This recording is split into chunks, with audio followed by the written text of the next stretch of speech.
Hi, my name's Trisha Sanchez and Jeanette Jenkins, and we are presenting the family systems theory. We will be telling it through the movie The Incredibles.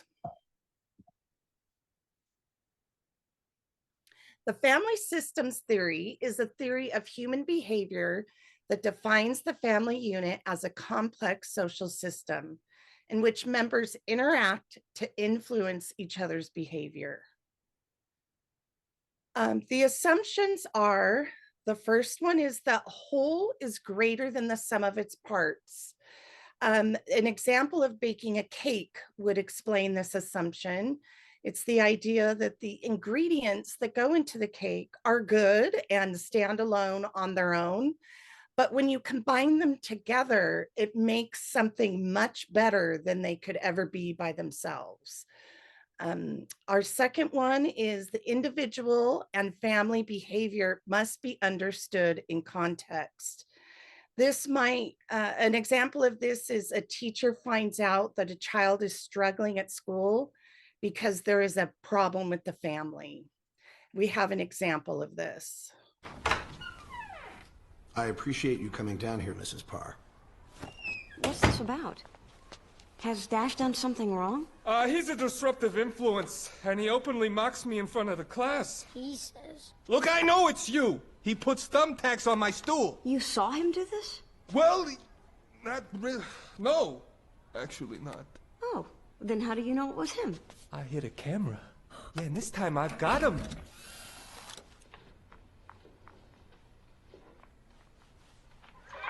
See?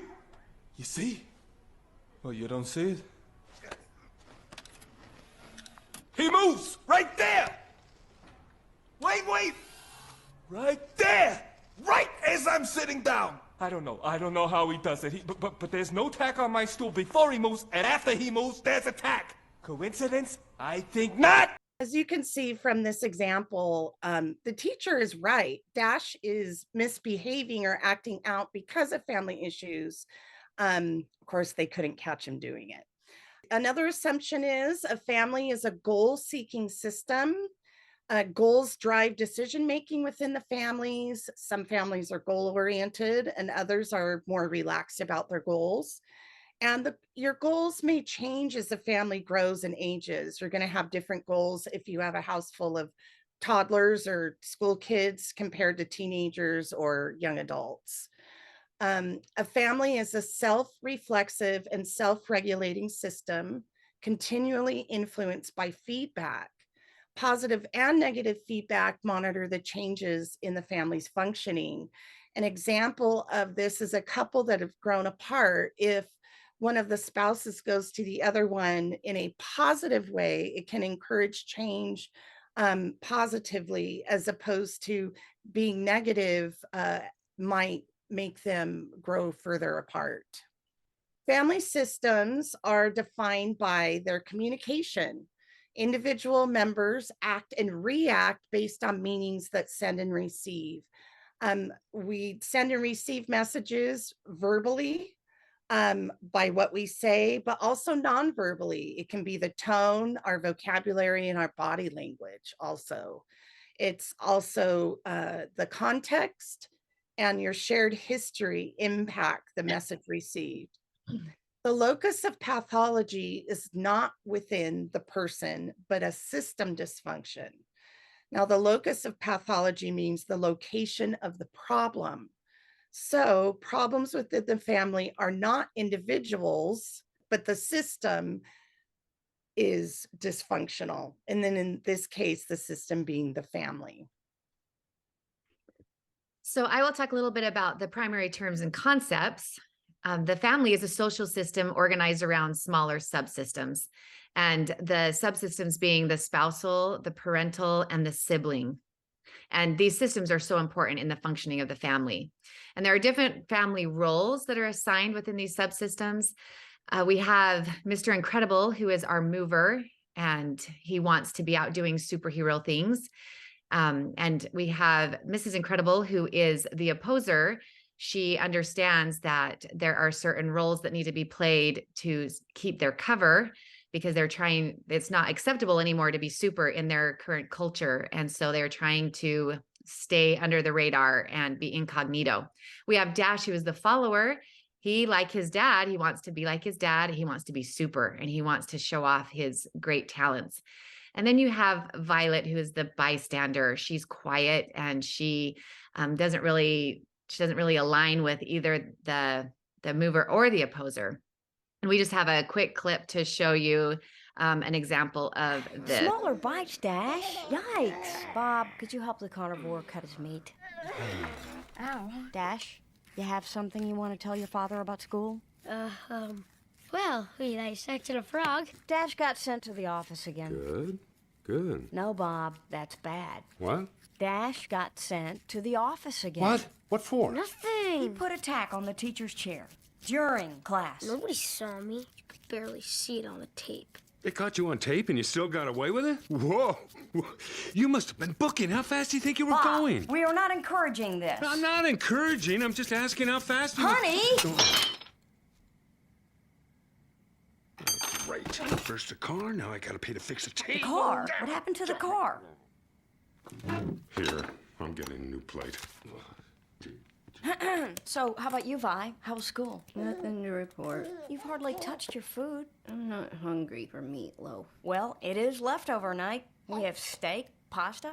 What are you hungry for? Tony Ridinger. Shut up! Well, you are. I said, shut up, you little insect. Well, she is. Do not shout at the table. Honey? Kids, listen to your mother. She'd eat if we were having Tony Loaf. That's it! Stop it! Stop it! We're gonna be toast! Stop running in the house! Sit down! Oh! Hey, no force fields! You started it. You sit down! You sit down! You'll pay for Violet! Ow! Mom, it's time to engage! Do something! Don't just stand there! I need you to intervene! You want me to intervene? Okay, I'm intervening. I'm intervening! Sister Violet, let go of your brother! The next concept that we want to talk about are boundaries. And this family has some pretty strict boundaries because they are trying to stay out of sight. They don't want anybody to know who they are. They're protecting their identities. So they have to be very, very careful. And they usually fall between two extremes, the open family and the closed family. Obviously, the Incredibles are a closed family and random family because they're disengaged. You see Mr. Incredible, he's disengaged. You also see that his commitments are transitory. And in a closed family, they're enmeshed and they're overly involved in each other's lives, and individual identity is not permitted. So in The Incredibles, they aren't able to be who they are because it would expose them. And they obviously value privacy for those same reasons. So they are considered a closed family. Here is The Incredibles having another disagreement about what the rules need to be about staying closed. Is this rubble? It was just a little workout. Just stay loose. You know how I feel about that, Bob. Darn you, we can't blow cover The again. building was coming down anyway. What? You knocked down a building? It was on fire, structurally unsound. It was coming down anyway. Tell me you haven't been listening to the police scanner again. Look, I performed a public service. You act like that's a bad thing. It is a bad thing, Bob. Uprooting our family again so you can relive the glory days is a very bad thing. Reliving the glory days is better than acting like they didn't happen. Yes, they happened. But this, our family, is what's happening now, Bob. And you are missing this. I can't believe you don't want to go to your own son's graduation. It's not a graduation. He is moving from the 4th grade to the 5th grade. It's a ceremony. It's psychotic. They keep creating new ways to celebrate mediocrity, but if someone is genuinely exceptional, This is then not about you, Bob. This is about Dash. You want to do something for Dash? Then let him actually compete. Let him go out for sports. I will not be made the enemy here. You know why we can't do that. Because it'd be great. This is not about you! So you see that there's all these family rules that they're trying to abide by. And they have the redundancy principle, which regulates the family by offering guidelines for family interactions. Sometimes redundancy, they really aren't useful anymore. Some of the rules that we have in families aren't useful. We also have rules can be dysfunctional. If you say you have a family rule that you can't talk about hard things, then it can add to dysfunctions in a family. The family rules can be explicit and they can be implicit. Being explicit means they're clearly articulated and acknowledged by everyone. Everybody knows what they are. And then you also have the implicit, where it's outside of conscious awareness. You're not, it's just this unwritten rule, like dad and the TV remote, how he usually has control of that. It's just implied. And then there's also families' rules differentiate them from other family systems. This is just to talk a little bit about the feedback that Tricia mentioned earlier in the assumptions. I won't go too much into it, but you can see on the right here where we have linear and circular. The linear is when you have cause and effect. Where circular, there's not really a beginning or ending point. We can't really pinpoint, just like with the interactions of Mr. and Mrs. Incredible. Is she nagging at him because he's disengaged, or is he disengaged because she's always nagging? You can't ever really tell where it starts. So that's what the circular causality is. And then we have double bind, and that is when you have contradicting commands. And we have an example of this as well in The Incredibles. 20 miles southwest of your position. Angels 10 track east. Disengage, over. Bye! You have to put a force field around the plane. You said we weren't supposed to use our powers. I know what I said. Listen to what I'm saying now. Disengage, repeat, disengage. Mom? Violet! Mayday, mayday! India Gulf 909er is buddy spiked. Abort, abort! There are children aboard. Say again, there are children aboard. Put a field around us now! I've never done one that big. Violet, do it now! Abort, abort, abort! Abort, abort, abort!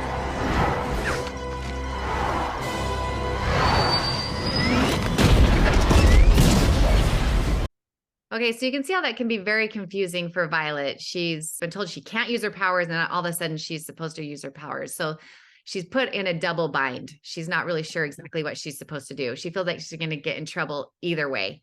Okay, so this is a little bit about family cohesion, the closeness or emotional bonding. And there's the 4 levels.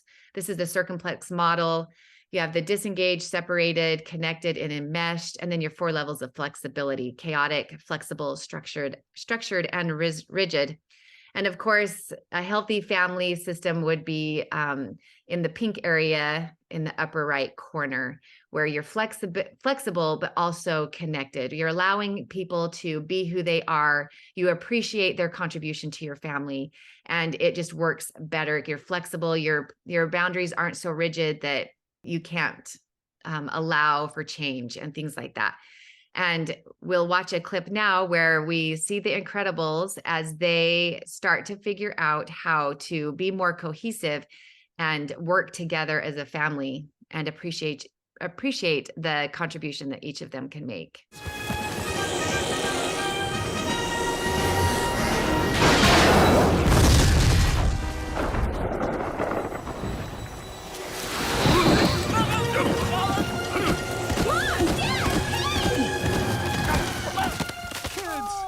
You're all right. Oh, you're all right. We're so worried I'll about never you. see you again.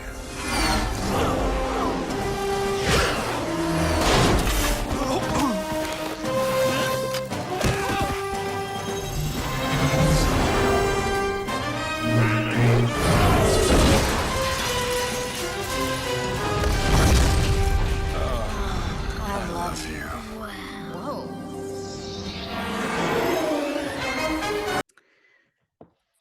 Okay, then we have the critiques of the family systems theory.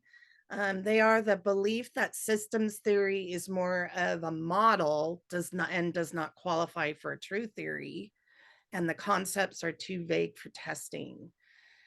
It's too general and abstract, and it is easy to make the mistake of considering the system as reality instead of a model.